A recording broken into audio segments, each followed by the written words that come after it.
So, tumayo po talaga siyang naging matanda akong kapatid na nag-alaga kay mami. Simula sa pag-gising niya, lalagyan niya ng gamot sa matang mami ko. Tapos bibili siya ng pandesal para may kakainin. Kukuhanan niya ng sugar ang mami para siguradong okay siya for the day. Tapos, maghahanda na siya for his work. And it's a daily routine for him.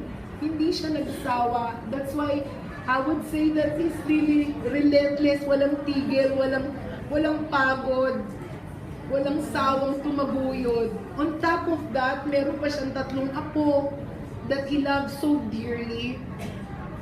So, that's what I could say to my brother. Talagang porsigido sa buhay.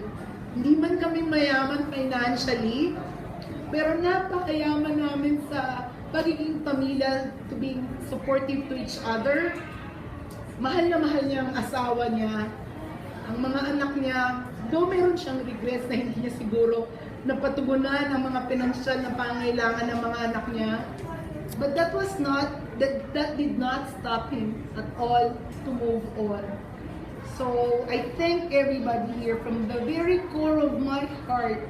The outpouring na dami ng tao, it really showed na, you know what, he really did a good life. His pilgrimage and earth really meant good, right?